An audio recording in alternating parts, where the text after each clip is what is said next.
Benjamin Black, how are you, my friend? I'm good, thank you. Good to have you on Dads with Mike's, man. I've been wanting to have you on the show since the beginning. You're a big inspiration for me, as a person, as a dad, and as somebody posting on X. Your threads are killer and they're a huge motivation for me. So thanks for joining me on Dads with Mike's today. I appreciate it. I'm glad to be here. That's really kind of you to say that, so I'm very appreciative when I hear kind words about the work that I do. Absolutely. So for those of us who don't know you, or don't they haven't been on X because you're kind of a big deal on X, aren't you? I wouldn't go that far. Bigger than most, I suppose. But yeah, 26,000 followers. Yeah, that's pretty big for me. I don't know, man. I don't know what your definition of big is, but yeah, for me it is. So let us know a little bit about yourself. How old are you? How old are your kids? That sort of thing. Yeah, so I'm Ben Black. Black isn't my real last name. I'm not sure if you knew that, Ram, but it's I my did pseudo not. last name. Because here in New Zealand, if you type in somebody's name in there and the company's register, they can be found. So that's why I have the pseudo last name. But so I'm 34 years old. I'm the founder of Dynastis, which is the brand that encompasses my Twitter account. And I've got some books and courses and stuff like that. My children are 5, 3, and 9 months, nearly 10 months now. And yeah, that's pretty much me. I do this full time, so it's I always feel very grateful for the opportunity to be able to do that and help other fathers be better fathers. I think collectively, if we all help each other in the world, we'll make a bigger difference together. Absolutely. Now you haven't always done this, right? You used to have let's say a 9 to 5, if you want to call it that, but you used to be an electrician, right?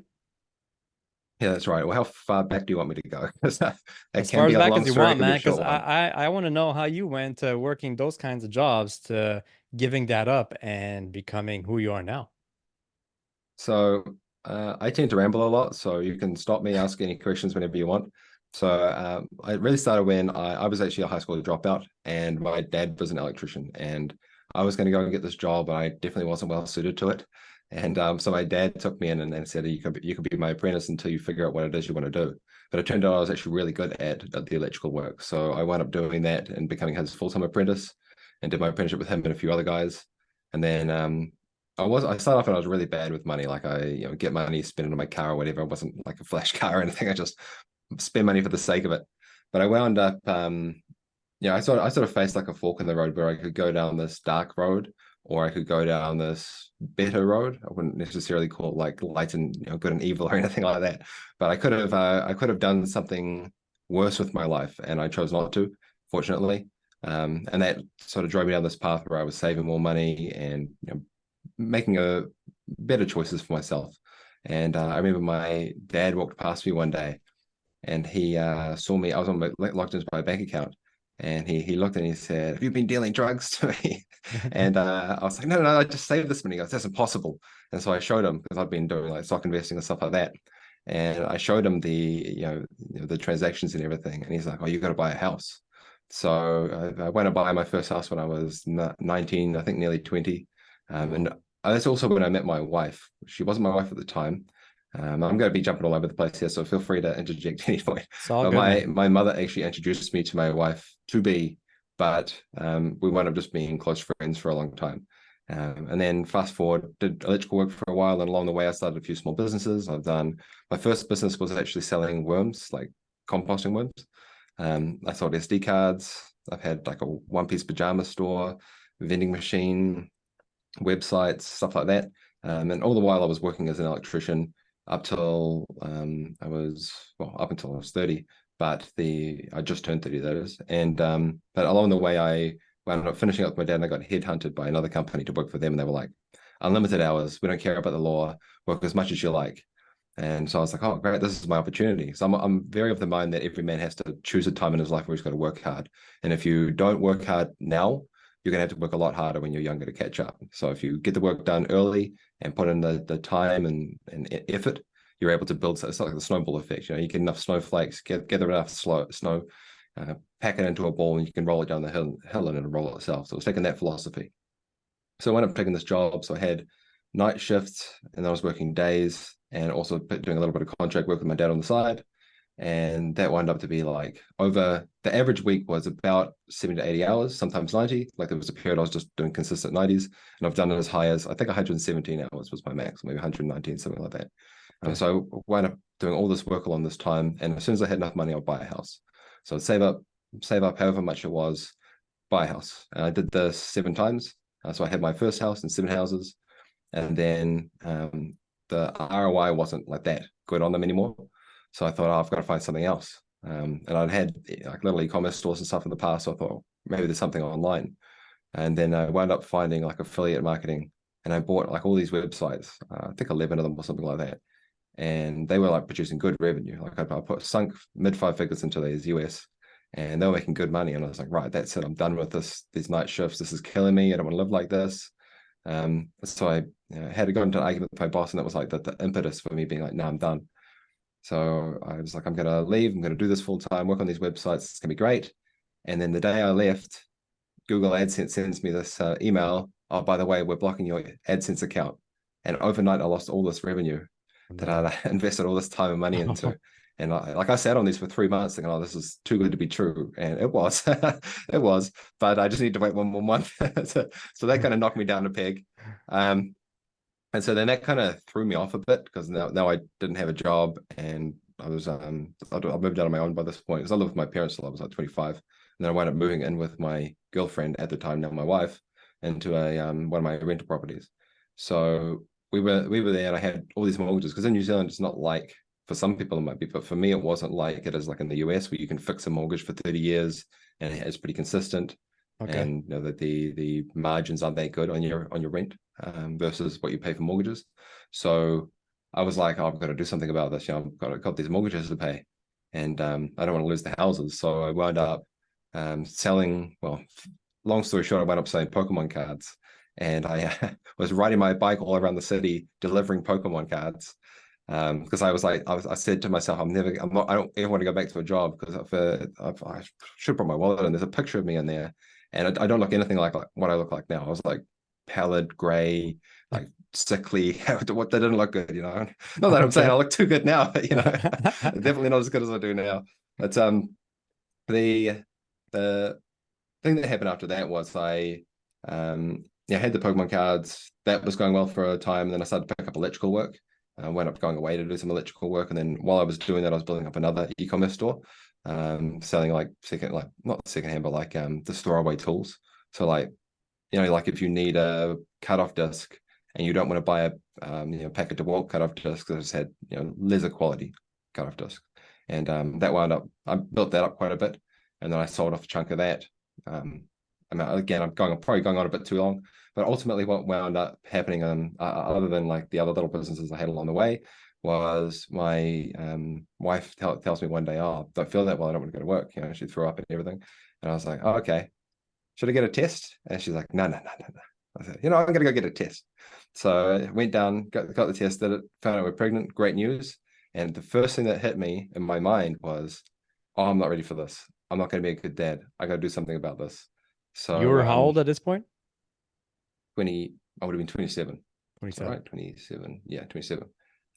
So at 27, I felt dramatically underprepared, but I was a guy who was like, I've got to do something. I've got to learn. I've got to figure this out. So I wound up buying like a huge stack of parenting books, and the whole thing going through my head was like, all this work that I've done to build everything that I have, how do I propagate this from generation to generation? Right. And so that kind of, I started off learning about parenting and what I can do to connect properly with my daughter to be born. We didn't know at the time, obviously, but so I started off with that. Then I went up going down the route like, oh, how do I preserve this wealth, but that I've amassed and worked so hard to get and given up so much of my youth to amass. And what I wound up discovering through that journey of exploration into other families and talking to people, and like one of my clients I had in my electrical business, he'd done just this. Like he started out as a builder, and now he's like with mid 8 figures. And the one thing that he told me when I said to it, he goes, "Don't worry about the money. It's not about the money. It's about how close you keep your kids, how well you can connect with them." And that was really like impactful for me, where I was like, I'm worrying too much about the material and not enough about my family and the connection and the culture that I built. So Okay. that really led me down that course. And at this point, I'd had another website that I started from the ground, and that's wound up morphing into Dynastis as a result of this kind of revelation. Like, I went from like a generic personal finance blog that everyone had in the mid teens, mid 20 teens, Right. and turned into Dynastis as a brand. So I think that covers your question in as many words as possible. Oh yeah, Are there any absolutely. questions? Even even more so. But the way that you did things, would you say that it was always the plan, or like, look, you went from being an electrician to having these online businesses. It's not like the traditional route, and you probably you were in a state of mind where you were just fed up of doing that electrical work. How did you veer like the other way around and do this entirely completely different thing? How did the idea come to you, or did you research it, successful ways to work online, or how did the idea even come to you? That's a really good question. So for the early e-commerce stuff, like if we're going way back to the beginning of the story, and I promise I won't ramble on too much about this one, go right back to the beginning of the story where I had the worms. I've always had like an interest in starting something from nothing. I think every man has this drive in him, and it's kind of what's been the main propellant of growth for humanity, is this inner desire to create. I think every man has this in him, but it's kind of been quelled to a degree, I suppose. And a lot of men, whether it's through the education system or through I wouldn't call it manipulation, but hijacking, I suppose. So, like, Mm, if you look at the most popular indie games, for example, well, I don't know if they're the most popular, but they are popular. Terraria, Star, Stardew Valley, and Victoria, right? All three of these games, you start off with like a blank slate and you build something, and they wind up becoming the most popular things. And I know that the guy behind the Stardew Valley, he had like a void in himself to create something, and that's what drove him. And ironically, by hijacking that sense in people, he well, not hijacking deliberately, but by utilizing that sense in people, he managed to create the successful indie game essentially by himself. So for me, when I was I had a little garden. My parents always been into that kind of stuff ever since I was a small boy. I wound up just having a little patch of land there, growing a few tomatoes and stuff like that. I was like, well, I need to add fertility to the soil, but I don't like spending money. So how do I do this consistently? And I came across composting worms. And so then I had bought the composting worms from a big box store and set the bins up and everything. And then I was like, well, I want to make money off gardening at some point. Like, I had this dream I was going to, well, now I do live in the country, but I had this dream that I was going to live in the country at some point, and I wanted to be like a small scale farmer, which I would like to do now, but I don't think I will. But the idea was I wanted to make money off the little land that I had. So I thought, well, I needed the worms, and other people must want worms. What if I could do it for less? So I did research on it. How quickly do they multiply? How to make them breed? How to separate them? All that. And I wound up separating out 1,000 worms and selling them for, if I remember correctly, it was $25, and I paid $40 my original lot. okay. I think it might have been 20 or 25. I forget the exact number, but it's irrelevant. And I wound up selling. I wound up selling like a few packs of worms every week. So I had these 2 bathtubs going full of like full of food scraps, and my parents were thrilled. And I wound up selling packs of worms every week, and it became quite consistent. And then I was like, well, I can only produce so many worms, and my parents are only so tolerant. So what can I do? What else can I do? Right. And I also had these mushrooms I was growing at the time. Side note, I had mushrooms I was growing, and then a guy at work offered to buy them because my mother didn't like them. The oyster mushrooms, delicious, but she didn't like them. So he wound up buying the mushrooms off me, and that was what got me ticking. This guy was I wouldn't call him a mentor, but he did help me out a lot early on. Like, he taught me about stock investing and all that. And then he said, you need to do something at scale. And I was like, well, what can I do? And he goes, well, can you build any more worm bins? I was like, not really. And he's like, oh, well, you should look for something online. I was like, okay. And that was like the impetus. He planted the seed in my head. And I Hmm. wound up finding this, I think it was a podcast or a blog or something, Startup Bros or something like that. And they talked about how they were selling airsoft gear they'd imported. And I was like, well, if they just put money into it, buy the gear and sell it, that seems scalable. So I wound up importing these SD cards. And it started off really good. Like, I was making more in 2 or 3 days from SD cards than I was from my apprenticeship. And then so I like scaled it up, and I kept buying more and more and more stock. And then I got to this point where I was like, right, I'm going to go all in. I'm going to build this into like a nice little business where I'm just selling thousands of these things. So I put in like a big boy order. I was like, right, I've saved up all this money. I'm going to put a big boy order in now. And I got $8,000 together and I bought the stock, had it shipped over. And when I got it, they were all fake. So they all were 32 megabyte SD cards, but they were meant to be like 8 and 16 and 32 gig. And and I was like, there's no recourse because it's all like imports from China. So I was devastated. Oh And that kind of man. put me off a little bit for a time anyway. And that's when I really wanted to hone in on the electrical and all that. And it was getting close to like my exams, I think, by that time. So I was like, right, I'm just going to focus in on this. And that's when I started to do the big hours. So that was really like the first taste I got of what is possible Okay. if you sort of think outside the box and do something that's outside of the norm. Yeah, and that's something you talk a lot about in your content about building, either a side hustle or multiple sources of income. What's the best way to do that for somebody who's working a desk job and he's just getting depressed and unmotivated with that type of work, and he wants to build something on his own? What steps would you recommend for somebody that's lost in their current work and just wants to have their own schedule, maybe online work, maybe not. Uh, what would you advise to somebody like that? Well, first of all, if you are depressed or feeling depressed from your work, the reason for that is because you're not doing anything meaningful to you. And I fell into it, we can talk about it if you like, but I've fallen into multiple deep depressions in my life.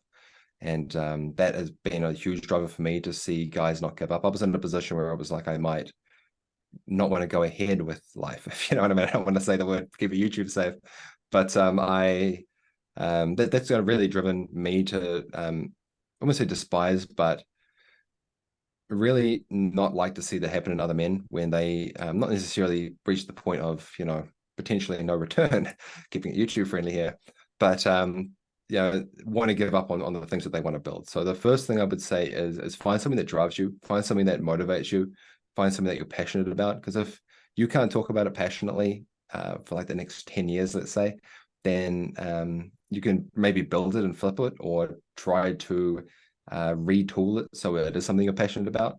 So, for example, I might not be looking at guitars here, is where I got the idea from. I might not be passionate about guitars, but I might be passionate about instruments that could be handed down through the generations. That's something that really appeals to me. Turning a guitar into an heirloom, that's something that interests me. So, if you can retool something that you're interested in and become passionate about it, then that's one way to go about it.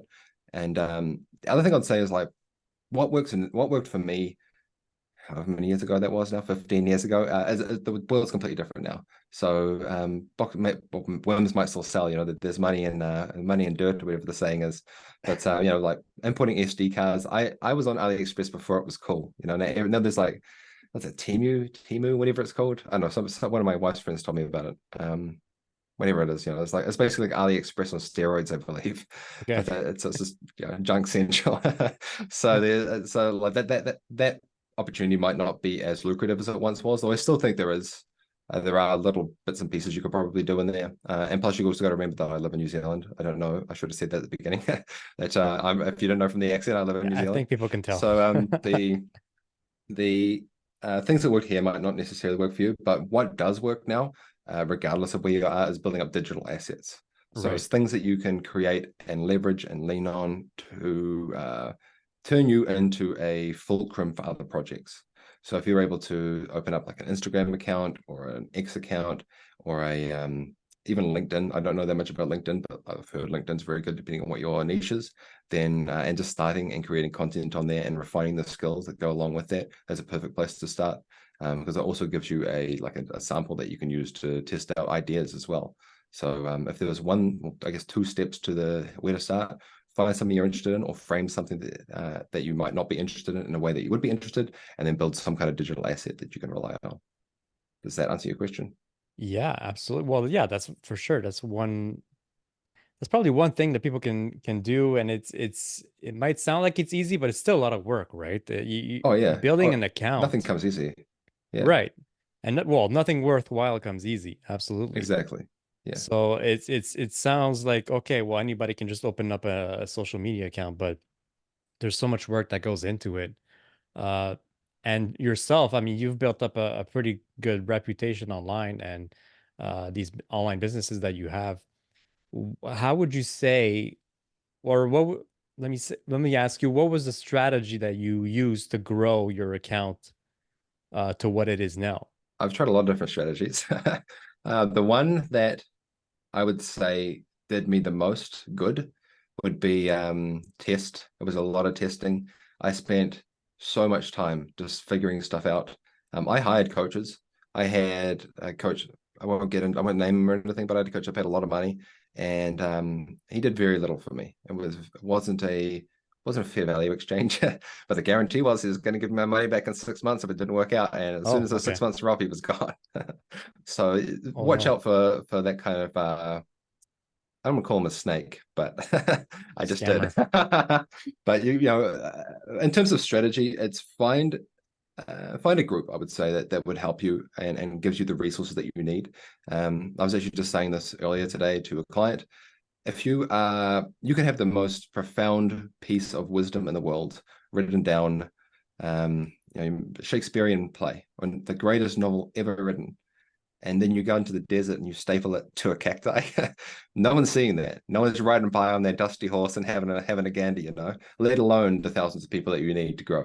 So finding a good group that can give you the resources that you need and the distribution that you need will help a lot. But more than that, you really need, let's say, like accountability and brotherhood, especially for men. That's something that's sorely lacking in a lot of men's lives. I don't want to give a number, but a lot of men's lives.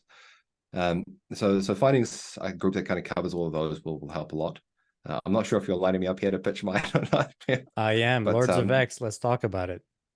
yeah, sure. So Laws of X is a product from Dynastis that I put together. It's taken me a long time to put it together and to formulate it and build the culture and assemble the team, so to speak. But it's a private group, paid private group that is, that gives busy men all they need to build and grow their influence on X. So inside we have things like courses, keep it and helping keep you accountable as well. That's a big one. There's also networking opportunities and the ability to collaborate. For example, I'm here on this podcast because Rem's in Lords of X. I would be on here anyway, Rem, just because I like you. But Thank you. and on top of that, it gives you the distribution you need to get eyeballs on your content. Because, like I said, you don't want to be that man with a Shakespearean play and stapling it to a cacti and leaving it out there for the elements. Because a lot of the time when we are out there working on things, and I know I'm guilty of this. We fall into like that lone wolf kind of syndrome. But a lone wolf doesn't last long out on the prairie. I think that's the saying. Yeah. So really, it's down to finding your pack effectively. And what I've done with lots of X is create that pack for you to join. So we don't just let anybody in. But if you think you're a good fit, you're more than welcome to check it out. I'm sure Rem will leave a link in the show notes for you. Yeah, well, I'll have the links up in the notes, and I can definitely vouch for everything you just said. I've been a member since what, January now, end of January, Yeah, January. Yeah, yeah, amazing. and look, the growth I've had on X and with the podcast has been amazing. I used to be under 100 before I started with the group, 100 followers on X, 93, I think, if I and remember correctly. 93, that's the number, yeah. Yeah, I got a good head for And numbers. yeah. Yeah, and now I'm close to 3,000. So look, That's awesome to see, it's man. I have to say it's in huge part because of this group, because of you, your mentorship, your coaching. There's so many courses in there that you develop yourself that everybody can listen to once they're in the group. It's not just about content boosting. I remember there was a time where I wasn't feeling so great just a couple of weeks ago, and I was feeling demotivated, and I just didn't have it that week. And I messaged in the chat in the group, and dude, like within 5 minutes, one by one, all the guys in there were like supporting me and telling me to keep going, and sharing their stories, and you as well. So it's definitely something that's worth looking into. Um, Not just for, again, for the content boosting aspect of it, but as a brotherhood, and as a community that you can join and have like-minded individuals talk about everyday stuff, dad stuff, parenting, business, which we do a lot of on a day-to-day basis. So that's, yeah, 100% amazing, amazing group, and I recommend it to everybody. And we'll have links up in the notes. Ben, you mentioned earlier that you went from living in the city and you went, can we say middle of nowhere almost? Is that a Relatively. It's not that relatively? much middle of nowhere space in New Zealand, but relatively, yes. Okay. Now, was that with your family at that point, or are you still with your soon-to-be wife or wife at that point? No, okay. I actually omit this from the story because I could go. I thought I was going on too long. I wanted to give you a chance to talk. So after we had our daughter, I worked for a couple more years. I built up my electrical business at this point. I also bought a business I probably shouldn't have, and it didn't do too well. I was lucky to break even in the end, Okay. but we don't have to get into that. We'll just talk about the good stuff. Sure, sure. So so yes, we had my daughter, and things were going great. She's very advanced. My wife's a stay-at-home wife. She's a wonderful mother. Couldn't ask for a better wife. And we're in they're still the same place in Auckland. And it wasn't like a glamorous house or anything. It was a very, very small place. And like I'm always of the mind, live below your means. I think everybody should do that. What is it? The rich act like they're poor and the poor act like they're rich, I think the saying is. So we had our daughter, building up my electrical business. Things were going well. When my daughter was 1, we started trying for my son. I believe it might have even been earlier. We were eager to get going, you build the family up. So when my daughter was, well, she would have been 1 year and 3 months, we've conceived Atlas, my second child, Okay. first son. And then during that pregnancy, we thought, we want to move out of the city. This isn't for us. Something I've always wanted to do. Probably idealize it a little bit, but I don't regret moving at all. I'm not saying that I do.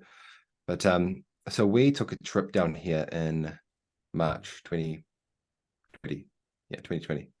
And during that time was when and I won't get into the political side of it here, don't worry. That's when all the COVID stuff hit. And I was like, well, we were down here and we're like, oh, we've got to go back up now. So we went up and then they did the lockdowns and everything. And I was still working and doing my electrical work and stuff, but all my contracts got pushed out. So we were going to buy a place down here and then sit on it and then move when I'd finish these big jobs. That was the idea. And then all this COVID stuff happens, and then we're like, you know what? They're moving the contracts out. Stuff it. I'm done with this. I don't enjoy electrical work. I like some elements of it, but I don't enjoy it. It's not like I'm not passionate about it. The way I did it was frame it in a way that I'm passionate. I'm building revenue for my family so I can move out of the city. That was my motivation to keep going. And then once it was like, well, we're gonna have to wait years to be in the city, and by that point, we're never going to want to move. And we had this small house, and do we really want to have 2 babies here, or a baby and a toddler here? Not really. Well, okay. Well, we just bite the bullet and move. So the idea then was, as soon as it's cleared, we'll find a place to move. And I was like, oh, that's probably going to give us a year. But then they lifted the lockdowns. I can't remember when exactly. And then I was like, well, I'll just fly down and look for a place. And so I came down on my own, which I shouldn't have. Should have come down with my wife. But I came down on my own and I looked at so many houses. I was here for a week and I looked at so many places. And I was actually going to buy a place sight unseen, but I'm glad I came down here and saw the site because I'm glad I didn't buy it. But it was the last place. My wife found it by chance. Is where we are now. My wife found it by chance. Came here, really liked it, and I made an offer the same day. I was like, "This is what we pay," and they were like, "Okay," they're eager to sell it because they thought the world was going to, be up in flames in the next 6 months. So wound up getting it for a song, and they were also distressed buyers. So I lucked out in that regard a little bit. And then within like I think 6 weeks we moved. And if you remember, my wife was pregnant with our son, and she gave birth to him. And all my kids' birthdays are within a week of each other, like not you know what I mean, like years apart, but a week, but within a week. Right. And so it was like my daughter's birthday. He was born, then it was my daughter's birthday. Then a week later, we moved. So and that's like he was 2 weeks old. So I drove down here with the dog and a car full of stuff, and all our stuff was like packed in a container. And my wife flew down with a 2-year-old daughter and a 2-week-old baby. No way. And we were like what's the word, naive, I suppose, at the time of the challenge that would come along with that. Hmm. Because Hazel, our oldest, she was pretty easy baby, and Atlas started off okay, but past a certain point, he was like, that's it. I love to cry. So we moved down here, and then our furniture was delayed. And being the naive, hopeful dreamers we were like, oh, we're gonna sell the old furniture and we'll just get new stuff. And so we get down here, and one of the first things is like, oh, let's go get a bed. Oh yeah, there's gonna be a wait on that because COVID. It's like, oh, okay, how long? 8 weeks. 8 weeks. So we had a futon on the ground for like 8 weeks. Might have even been longer in the end because I think it was delayed again. So we were like sleep four, baby, toddler, two adults, one futon on the ground for Oh man, like 8, 10 weeks or whatever it was. how does that So it work? was rough going. And Yeah. like no fridge, none of that while our furniture was delayed. So we were just like making do with what we could. And I look back on that time fondly now, but it was stressful and it did suck. It did suck. But ultimately I'm glad that we moved. And there are things about the country I would advise against people idealizing. Like, for example, over the next 3 days, we have to go to the city, and I hate the city. So now we have to go 3 times in a row. One for a dance exam, and then my parents are coming on Friday and Saturday, and they want to go to the city on Friday, and then Saturday there's a dance lesson. So when we first moved here, we went to the city after like we got all the furniture and everything. We went to the city like 3 times in a year, and now it's 3 times in a week. I Ooh, that's hope too much this for I you. hope this isn't a pattern. Sorry, what was that? That's too much for you, right? Oh yeah. I'm not a big city guy. Not a big But city have guy. you, why that this like that you develop? Is it because you used to live there and you just wanted to get out of there, for a long time, or is it just sort of happened now that you're in a more rural area, then anytime you go back, it's just like it's too much noise. Yeah, so when we lived in the city, we lived on a main road and it was very busy and you just get used to it, you just adapt. And now that I'm in the country, when I go to the city, it's very loud, there's very lots of cars. Like when I go for a walk, I go for a walk about 5:30 a.m. in the morning. And as I don't see any cars. Maybe I'll see one car that entire time. But if you go to the city, it's just jam packed. And Yeah. fine if it suits you, it doesn't suit me. Okay. Ben, you come off as a very traditional and in terms of parenting style. And I say this through, having gotten to know you and through your content. Is that how you would describe your parenting style? Depends on how traditional you mean. I would say that I apply the traditional family values with the benefits of a modern understanding of child psychology. Okay. And what does that Do you want mean me to to you? elaborate? Yeah. I like to, I wouldn't necessarily call it, I think engineering is probably the closest word I could use. Engineer my family culture in such a way that I know it will benefit not only me, but the future generations, potentially people I might not even meet as well. So, for example, I don't believe in resorting to violence as a first means. I wouldn't say like I'm anti-smacking. I'm going to say it right now. I'm not here to have the debate, but I am anti-smacking. And but I can see how people are drawn to it, and I can see how people see that as the way out or as the primary means of communication. So I'm not going to scold anyone for believing that that's the best way, but I know for me and my understanding of how a child's brain develops that it's not the best way for my family and for me to foster a correct connection with my children. So when you say traditional, I'm not going to be making them go down to the willow tree and get a switch, if that's what you meant.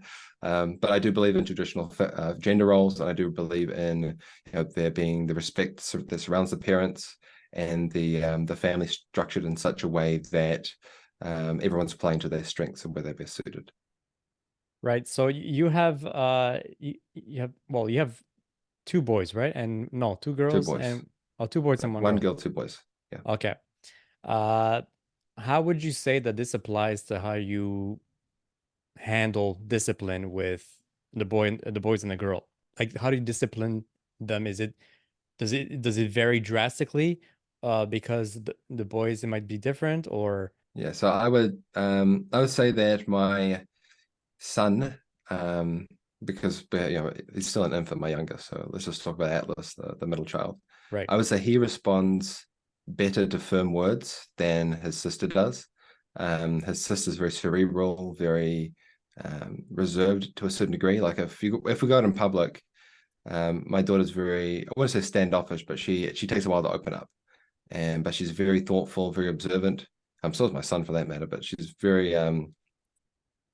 she's kind of withdrawn makes her sound like a, you know, yeah, do you understand what I mean? You know, she's Yeah. very yeah, she's not as extroverted, I suppose, and to sum it up in Okay. one word, that's not quite what I'm trying to explain, but I think that's the best way without me, looking up at thesaurus or something.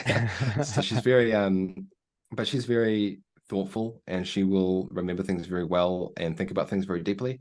So conversations work very well for her when it comes to how she's feeling, and exploring that with her. Whereas my son, if he is misbehaving, the reason for that is because he's not getting the masculine energy that he needs. So Okay. for a time, I was working on a very big project, and it was taking away from my family time. And a slap on the wrist for me, worse than that, lock me away in jail. But it was a very big project that had very potentially big outcomes for the family. Unfortunately, it didn't work out. But during that time, he wasn't getting as much of me as I could have given him, and I do regret that. But what I found was, as soon as I rectified that, and I started spending like every day between 2 and 3 p.m., I close the laptop. That's it. And I go and spend time with my family. And since I've done that and made that a regular thing, like my son has, like, he can't read a clock. Well, I don't think he can anyway. Maybe he knows when the little hands at the two at least. He'll come out and he knows it's time. He's like, let's go. And ever since I started doing that, he has his behaviors like corrected dramatically.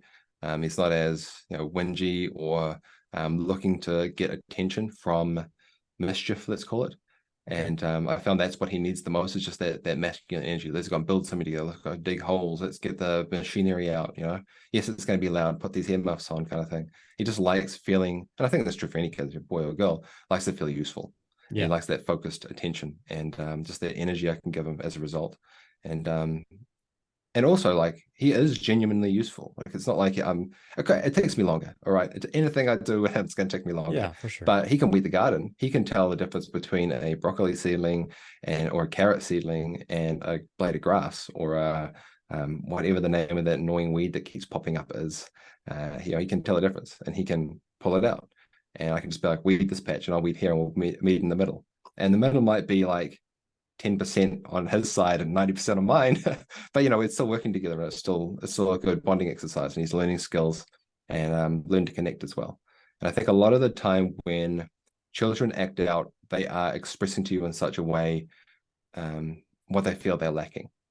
Right. So if a child, for example, is throwing books around, it might be they are not getting read to enough, or they feel like the books are taking too much attention away from them because maybe mum is reading her Fabio novels a little too much, something like that. So I find that was where the problem lay. In terms of discipline, we don't have to do discipline a lot. And if that is normally like, go outside and take a breather, or I'll walk with Okay. you around the house and we'll talk about it. Because that state shift you can do for kids oftentimes will just disseminate, or not disseminate, dissolve the tension that they have. So it might be, take them for a walk around the house outside, or talk about something they're interested in. Like, we can get into this if you want. We have this story that I've been telling for months now. It's been months. And it's like a fantasy story that I'm telling them Right. every night, or not every night, probably 3 or 4 nights a week. And we're just building this universe gradually over time. I started off and I was like, I'll tell you this for 3 days. It's just a little experiment. And it's been going on for longer than 3 months, I think now. So Oh, it's nice. and it also, that gives me a point of reference. You're acting like a Grimnatch, which is like one of the bad guy, one of the evil people in it. So you're acting like a Grimnatch right now. Like, oh, am I? Or what am I doing that's like that? It opens up this conversation, but we can talk about it. Or if they're being messy when they're eating, oh, that's how a Gruffkin would eat. And then they have a laugh about it, but also they're like, well, I don't want to act like a Gruffkin. They're little dog people. So so there's, because all these like little points of reference that I can use to help correct behavior without having to be assertive, well, not assertive, but without having to be aggressive, I suppose, about it. Got it. Okay. And is that always how you've been with your kids, or did it have to come with time? You had to work on it. Did it come naturally to you There's to been, to handle, let's say, well, tantrums like that, if you can call them tantrums, even? well, depends on how you look at it. Like, I've had my ups and downs, and I'm not without flaws. I mean, everyone wants to put themselves in the best light, but I'm not without flaws. So there are aspects that I have, or things that have happened that I'm not proud of, and moments of weakness. But in terms of how I have chosen to parent, I would say that has been my main approach, mostly conversations and talking about things and being proactive rather than reactive. I think it's really important as well. Taking an approach where you're explaining things so they understand. And I'm also a big fan of never lying to your kids. I've never once lied to my children. And now my daughter is so uh let's call it wise, that if I try to do like pull the wool over her eyes, not in a lying way, but like come up with like a fun scenario. Like she was asking me about bubble gum the other day. And I was like, oh, the thing about bubble gum is you can blow a bubble and hold your head up and it takes you off like a hot air balloon. And she's like, that's not true. She has no, she understands that, but she knows when I'm joking, Okay. and but I have chosen never to lie to her. And as a result, if anything ever comes up and there's been, she needs a reassurance, or I am telling her about something like a situation she's going to be going into, like a dance exam tomorrow, for example, I'm able to say, have I ever lied to you? You're going to do great. Have I ever lied to you? And, if you even lie once, you can never expect an honest answer back. Does that apply to Santa Claus? I'm curious as to what your thoughts are on Yeah, parents who tell their my kids daughter is about Santa so Claus. wise to it. My daughter's so wise to it. You couldn't even you couldn't tell her about Santa Claus anyway. She'd just figure it out instantly. But Okay. no, I personally I believe it applies to Santa Claus as well. I think it takes away from the work that a parent does to provide, and it also takes away from the value of that work as well. So you're basically saying, if you're good, think good things will manifest. But we all know as adults that that's just not true. So it's and that's a whole different topic. We can talk about it if you want. But yeah, I we don't do Easter Bunny, we don't do Santa Claus. Okay. What's the other one? Tooth Fairy, don't do that. I think there's a way in which you can do it where it's fun for the children to imagine things. Because, like, if I pretend to be a Grimnut running towards the house, my kids are terrified, I'm a convincing actor. But they still know it's a game. They know I'm not like a lumbering green orc man coming for them, it's all good fun. But that doesn't stop their imaginations from running away on them. So I Right. think there's a way in which you can do it where it's a bit of fun, but they still understand, without the, what's the word, like undue fantasy, I suppose, that comes along with it. Okay. Got it. Ben, you mentioned that earlier that, obviously we all have flaws as fathers, okay? And, sure, we produce content online and a lot of it is giving advice or guidance for other fathers. And we might come off to some people who might perceive us as, oh, wow, these guys are perfect and they never mess up. What is this? So Yeah, I'm can you not. tell me about a time that you messed up with your kids? Uh, what happened? What did you do? And what would you have done differently? Well, you heard me saying earlier how I have fallen into depressions in my life, and I'm still not immune from that. It's still something I battle frequently, frankly. And there was a time, not too long ago, years now, but not too long ago, like before I started working on Twitter and all that, um, that we were hit with some pretty, I won't call them hard times relatively, but relative to us, they were. Like I was working on that big project I told you about that was taking me away a lot of my time, and that had flopped. And that was like a lot of time I put into that. So I wasn't like in the best headspace at the time. And then the whole family got really sick. And it was just like really a really rough time, because like when my wife gets sick, she's gone. Yeah, she's out of commission. So she was out, and then my two kids were sick, and this was like the sickest I've ever been, and ever been since. Um, and then I got sick, so it was like my wife, then my son, and he gets nice and cuddly when he's sick, so he's all quiet, and then my daughter, and then me. But because everyone else was like out for the count, it was me who had to do all the running around and everything. So I was Right. already in this bad headspace, and then I'm running around taking care of three sick people, and I'm talking like, messy sick. So I was Okay. and I was sick too. So I was running around after them, and then I was cooking a meal. I can't remember if it was lunch or dinner. I think it was dinner. And like when I was younger, I struggled a lot with anger, and was something that I worked very hard to overcome. But this moment, like, just it was like a pent up anger inside me that had been sitting there, I suppose, for like a decade. Or in this moment, it just broke me, and it's probably the harshest and loudest I've ever yelled in my life, and hopefully ever will. unless I have to like yell at a lion or something, I suppose, because I would have scared a lion. And it was the and I yell like when I say I yelled, man, like crackling the microphone, probably never going to be the same again, kind of yell. And Really? the look of terror on my son's face, yeah, it broke me, man. I just that's when I realized, like, man, I gotta be better than this. I can't let this these states of mind I can get myself into really eat away at me and dominate my mood. So that's probably well, that was the first time that came to mind. And Okay. yeah, that's it. So, I That mean, answer look, your question. listen, I think a lot of people probably can relate to that.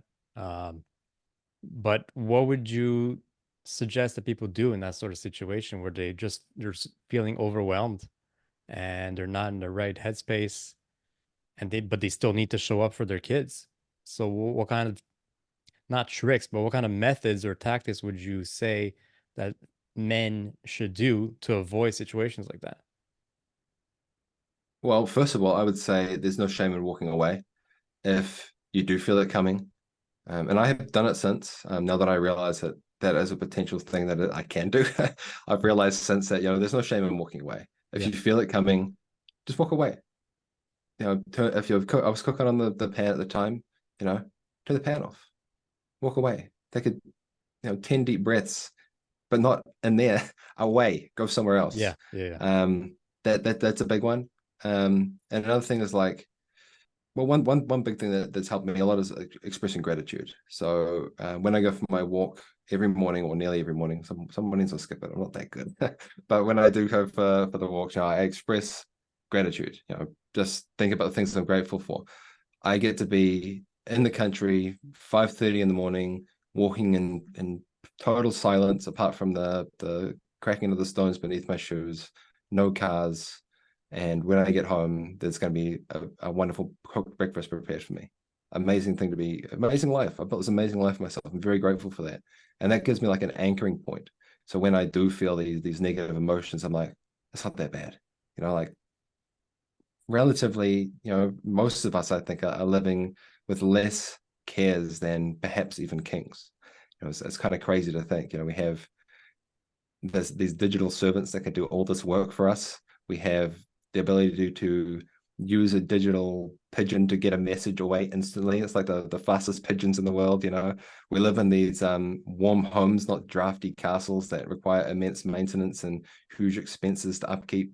Not that they don't require expenses to upkeep, Yeah. but we have a lot to be grateful for in this modern age, and some of us more than others. I do understand that, but using gratitude as an anchoring point has been huge for me. Yeah, same for me. Gratitude is a big one, and I think it's probably underutilized by a lot of people as a way to stay grounded and calm and peaceful in those types of situations. So yeah, 100%. I can definitely Well, man, I tell you, like, it's so easy to focus on the negative.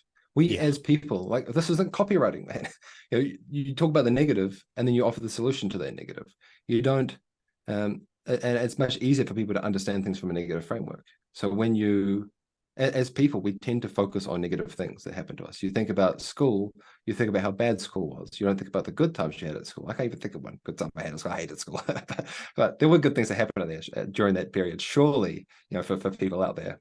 But as people, as humans, we focus on the negative, Yeah. and that's because we want to avoid those negative things. People are more afraid of being embarrassed on stage than they are of dying. It's like insane.